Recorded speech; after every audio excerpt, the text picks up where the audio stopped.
Hey guys, welcome back to That Liminal Period. It's your girl, Chun-Li Shoddy.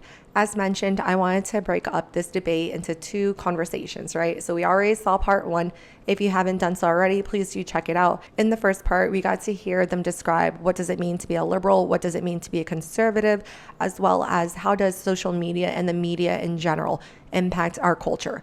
Lastly, they did discuss whether or not Black people can be racist, and that's actually the question that she is wrapping up here. But anyways, without further ado, I want to get back into the conversation because they're going to start talking about moral compass and values and how does that relate to politics. And try to say that Black people can't be racist. So that's like saying Black people never have power. So we're going to then say Black people can't be racist because Black people never have no power. The way I will never subscribe to ever saying that I don't have no power unless white people give it to me, that's crazy. So yes, Black people absolutely can be racist and are racist on a daily basis when they feel like it. Of course, on the liberal side, they view racism as prejudice plus power, whereas on the conservative side of the conversation, on literally the right side of our screen, for them, racism is a mentality and it is just denigrating and treating others differently because of their race. So the traditional definition of racism, not this newfound terminology where power is brought into the folds. All right. And you can see everybody is standing up. Thank you so much for that answer. We're going to keep it moving. We got about 13 minutes left. So the next question, how do you determine your moral standards when engaging with political issues, and do you believe that these standards can evolve over time? Say that again. How do you determine your moral standards when you're dealing with political issues, and do you believe that these standards can evolve over time? Would anyone like to take it on this side? This side? Let's start with you guys. You want that side? Okay. Let's start with Stephen. Real quick. The BIBLE, right? Basic instructions before leaving Earth. That's the moral standard of our country, as a matter of fact, right? Even our country itself, right? Let me give you 4 quotes real quick. All right, the Constitution is made only for a moral and religious people, and it is wholly inadequate to the government of any other, says John Adams, our second president. And why are we failing as a nation? Because we're becoming more and more immoral and irreligious. When it comes to George Washington, he said that reason and experience both forbid us to expect that national morality can be maintained in exclusion of religious principle. So we see the failing of the United States of America and the falling away from morality due to the exclusion of religious principle, right? When it comes to Andrew Jackson, he said this book is the rock for which our republic rests. So our republic rests on the Bible. And very last, John Jay, he says that providence has given to our people the choice of their ruler. Thank you, and it Stephen. is the duty and the privilege and interest of our Christian All right, nation Stephen. to select the preferred Come on, Christians all right, for our rulers. So the Bible has to be the foundational basis of our country and of our lives. So there's a part of our foundation because the founding fathers wrote the Constitution with the basis of the Bible being the moral compass. So again, that's why it does matter, because again, whenever you start to look into these bills and these amendments and everything that we're adding in addition to the Constitution that already existed, is a lot of times things that have to deal with our morality. When you talk about gay marriages, when you're talking about trans rights, when you're talking about pro-life versus pro-choice, these are all moral questions. Okay? And that's why, to an extent, the government was not involved in this, because we all had a moral compass that was in common with each other, and that was the Bible. This side?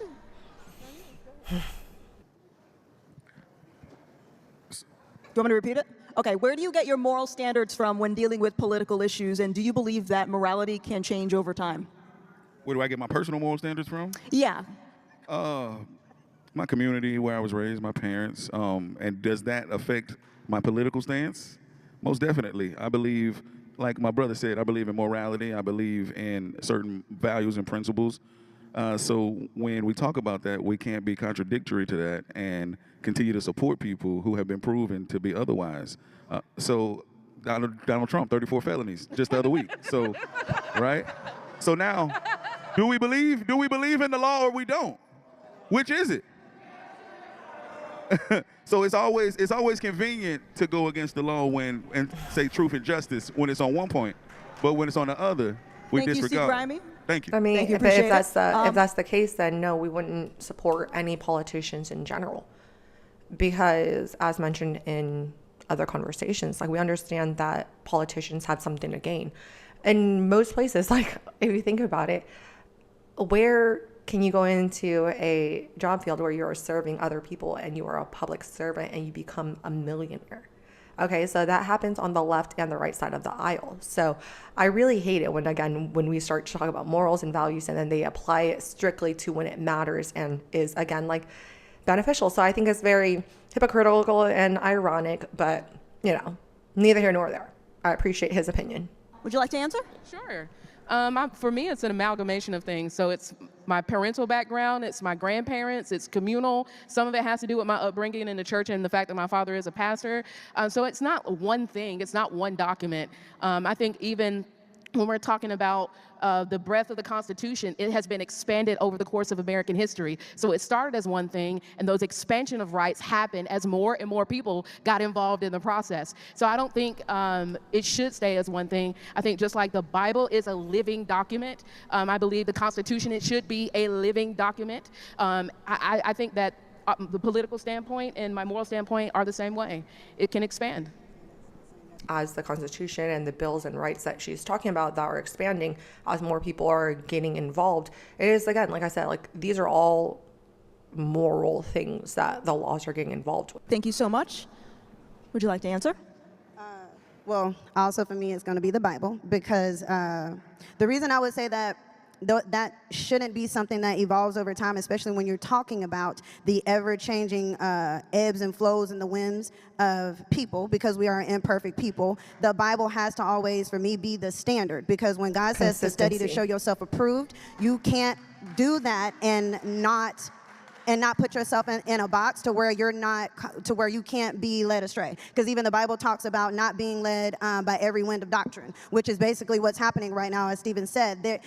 The things and the terms and the way the phrasing and everything is constantly being changed. Now we're not calling murder no more. Now it's abortion. We now, instead of calling things health, we want to say that it's something else when we're talking about transgender care. So it's like, when it comes down to it, if the Bible is your standard and it never changes, then your position when it comes to politics and policies should always be what you go by. That should be your standard, so you know how to vote. Thank you vote so your much. morals, That's why which there's is the the Bible. moral compass. The moral compass is, again, to lead you back the right way, right? You know what I mean? So again, like I completely agree. Like, All right, so next question. I think you need to read some James Cone. The Cross and the Lynching Tree will be a great read for you. James Cone, The Cross and the Lynching Tree. It'll be a great read for you. No, because what man writes is one thing. The Bible is what God writes. The Bible was written by God, period. And the it's Bible ironic. was written by God. All this other stuff that's come out lately, it has been written by Yes, men, ma'am. and that's been written by imperfect people. The Bible. And it is ironic that the Harvard graduate with a pastor father is telling her to go read something else instead of referring back to, once again, the word of the Bible. God the Father, God the Son, God the Holy Spirit was what wrote the Bible. Hold on. And that's never changing. That's why that is a living document that is always going to be the standard, because that thing will never change. It is the same yesterday, today, and forevermore. We got to move on. All right. Study that. Next question. How do immigration policies Study impact that. Black communities, and what measures do you suggest to address any adverse effects? Who wants to go? Oh, Lord have Okay, yeah, so I'll read it again. How do immigration policies impact Black communities, and what measures do you suggest to address any adverse effects?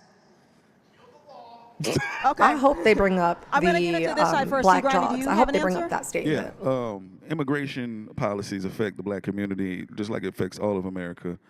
This is a melting pot. This is an area that without immigrants, it wouldn't be the country it is today. Immigrants boost the economy. I can't hear him. I don't know. Can I answer the question? I don't know. I am for the Constitution and for law. I'm also for fairness and justice and truth.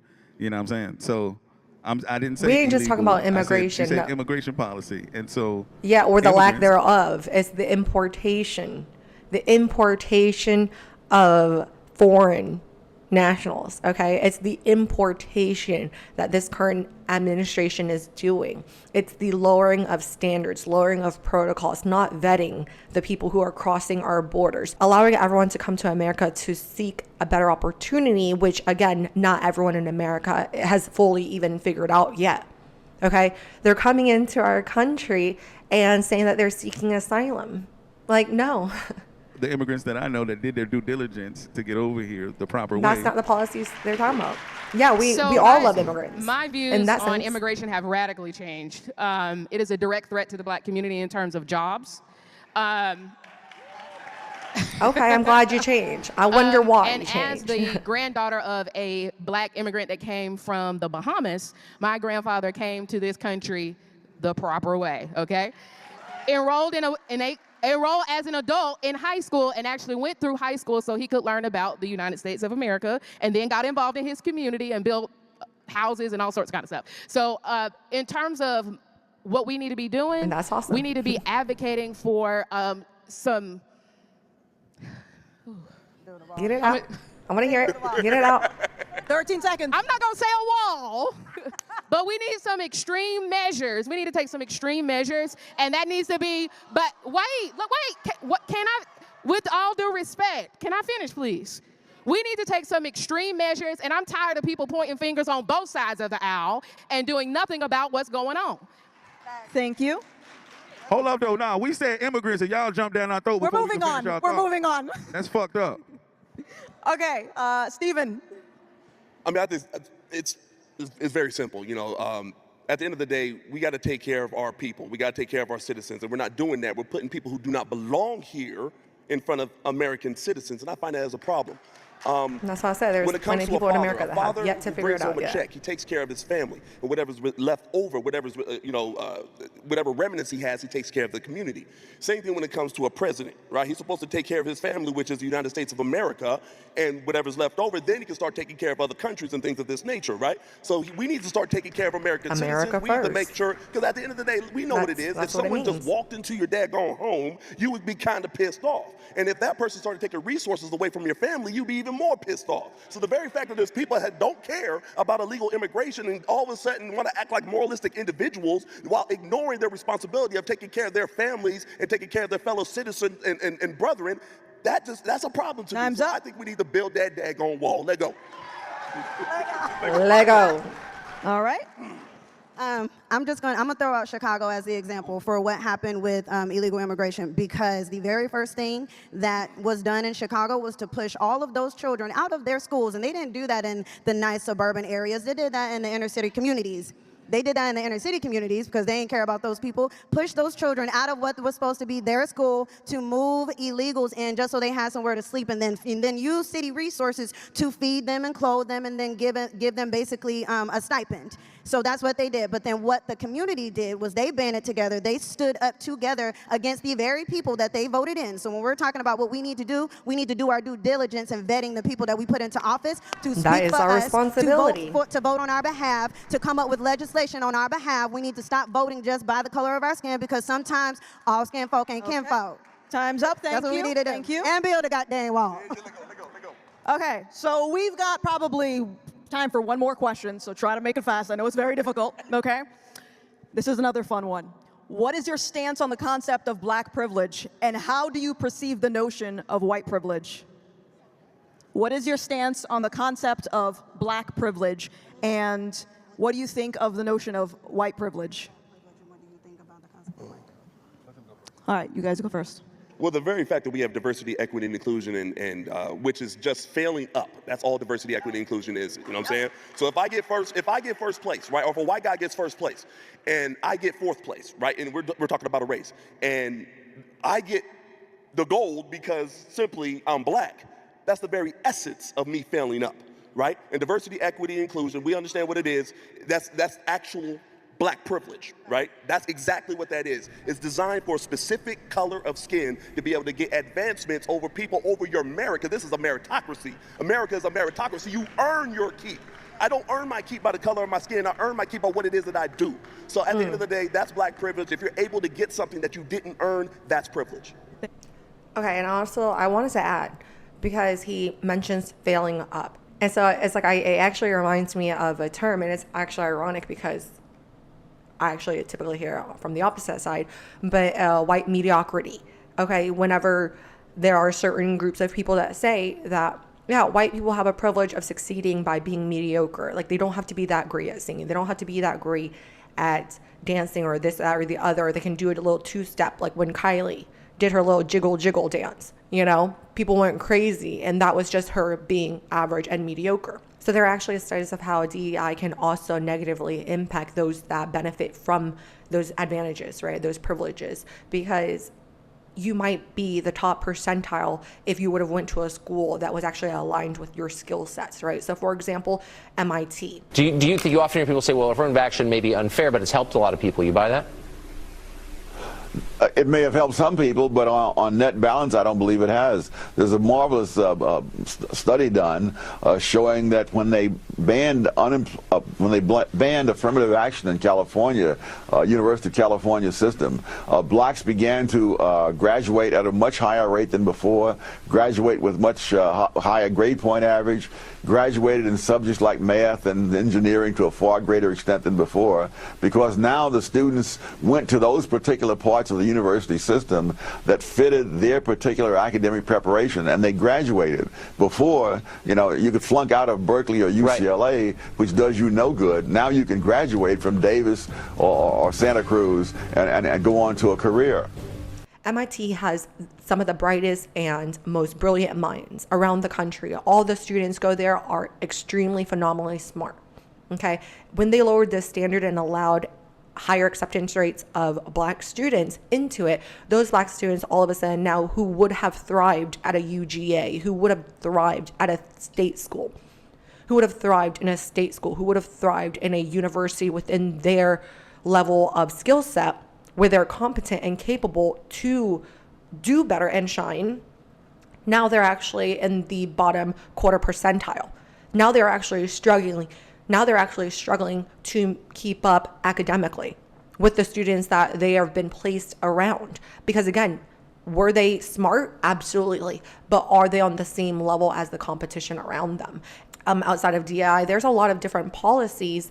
Like look into the bill that the Oregon governor signed back in 2020.